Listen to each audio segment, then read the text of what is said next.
दोस्तों, स्वागत है आपका अपना चैनल बुद्धा शक्ति में। किसी शहर में एक प्रोफेसर साहब रहते थे। उनका बेटा बहुत आलसी था। उसे जब भी वे कोई काम कहते तो उसके पास उस काम को न करने के कई बहाने होते। उसके इस आदत से वे परेशान थे। बेटा अब बड़ा हो चला था और पढ़ाई भी पूरी कर ली थी, पर उसकी आदत में कोई सुधार न था। एक दिन प्रोफेसर साहब ने बेटे को बुलाया और गुस्से से कहा, तुम इतने बड़े हो गए, दिन भर घर में पड़े रहते हो। आज घर से निकलो, कुछ कमा कर आओ, वरना तुम्हें आज खाना नहीं मिलेगा। पिता की बात सुनकर दुखी मन से बेटा बाहर निकला और घर के बाहर ही पिता के काम पर जाने का इंतजार करने लगा। पिता के जाने के बाद वह घर आया और अपनी माँ को सारी बात कह रोने लगा। माँ का कलेजा पसीज गया और उसने 100 रुपए बेटे को दे दी। शाम को पिता वापस घर आए तो उन्होंने बेटे से कमाई के बारे में पूछा। बेटे ने वह 100 रुपए को पिता के सामने रख दिया। पिता समझ गए कि माँ ने इसकी मदद की है। पिता ने बेटे से कहा, इस पैसे को नाली में फेंक दो। बेटा पैसा नाली में फेंक आया। अगले दिन प्रोफेसर साहब की पत्नी किसी काम से मायके चली गई। उन्होंने फिर बेटे को बुलाया और कहा, आज फिर कुछ कमा लाओ, बगैर कमाए लौटे तो खाना नहीं मिलेगा। बेटा बाहर निकला और पिता के काम पर जाते ही घर आकर अपनी बहन से सारी बात बताकर रोने लगा। भाई को रोते देख बहन ने उसे 50 रुपए दे दिए। शाम को जब पिता आए तो बेटे ने वह 50 रुपए उनके सामने रख दिए। पिता समझ गए कि आज बहन ने उसकी मदद कर दी। उन्होंने कहा, इस रुपए को पास की नाली में फेंक आओ। बेटा उसे फेंक आया। अगले दिन प्रोफेसर ने अपनी बेटी को उसकी सहेली के यहाँ भेज दिया और बेटे से कहा, आज भी तुम्हें कुछ कमा कर ही लौटना है। बेटा बाहर निकला पर आज उसकी मदद करने वाला कोई नहीं था। थक हार कर वह एक जगह खड़ा हुआ तो सामने सीमेंट का गोदाम था। वह गोदाम में गया और मैनेजर से बोला, सर क्या मुझे कोई काम मिलेगा? मैनेजर ने कहा, यदि तुम इन सीमेंट की बोरियों को उठाकर ट्रक पर डाल सकते हो तो यह काम मैं तुमको दे सकता हूँ। कोई अन्य चारा न देख लड़के ने बोरी उठानी शुरू कर दी। काम खत्म होने के बाद मिले 50 रुपए को लेकर वह घर पहुँचा। पिता लौटे तो उसने वह 50 रुपए उनके सामने रख दिया। किसी शहर में एक व्यक्ति था। वह हमेशा दुखी रहा करता था। उसे हमेशा ऐसा लगता था कि उससे दुखी व्यक्ति संसार में और कोई नहीं है। जब भी कोई उससे बात करता तो वह अपनी समस्याओं का बखान करने लगता। थोड़ी देर में साथ वाला व्यक्ति उठकर चला जाता। इस बात से तो वह और परेशान हो जाता कि उसकी बात कोई सुनने वाला नहीं है। एक दिन उसे पता चला कि शहर में कोई महात्मा आया है जिनके पास सभी समस्याओं का समाधान है। यह जानकार वह महात्मा के पास पहुंचा। उस महात्मा के साथ हमेशा एक काफिला चला करता था जिसमें कई ऊंट भी थे। महात्मा के पास पहुंचकर उस व्यक्ति ने कहा, गुरुजी, मैंने आपका बड़ा नाम सुना है कि आप सभी समस्याओं का समाधान करते हैं। मैं बहुत दुखी व्यक्ति हूँ। मेरे इर्द गिर्द हमेशा बहुत सारी समस्याएं रहती है।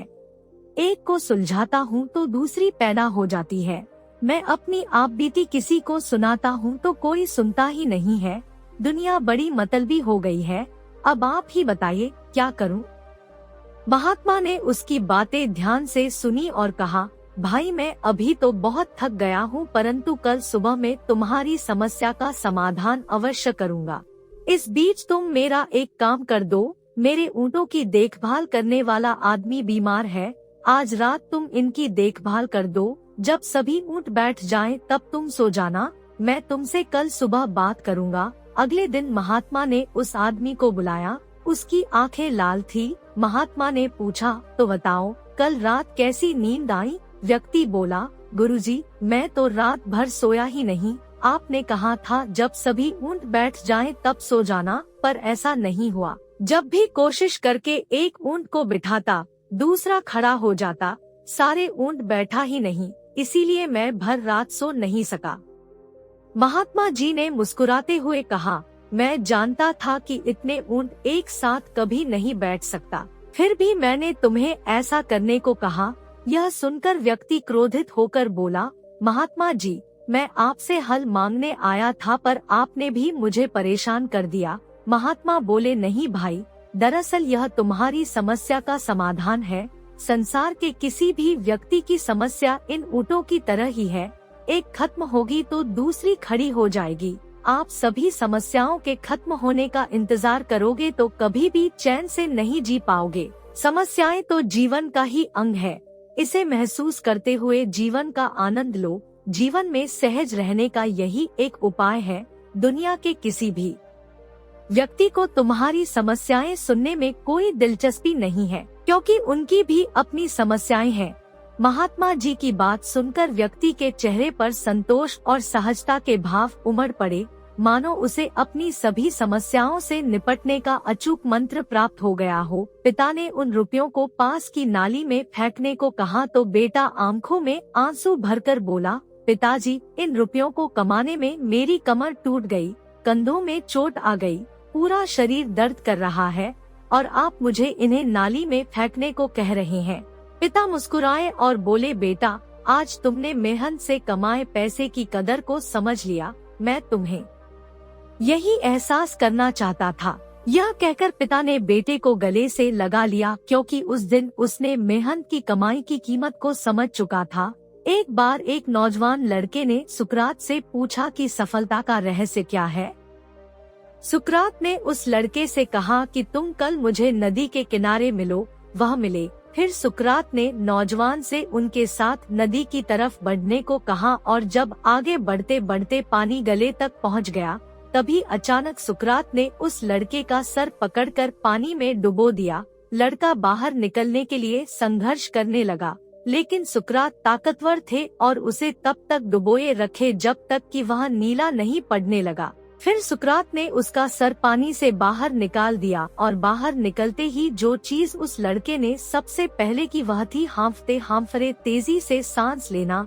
सुकरात ने पूछा, जब तुम वहाँ थे तो तुम सबसे ज्यादा क्या चाहते थे? लड़के ने उत्तर दिया, सांस लेना। सुकरात ने कहा, यही सफलता का रहस्य है।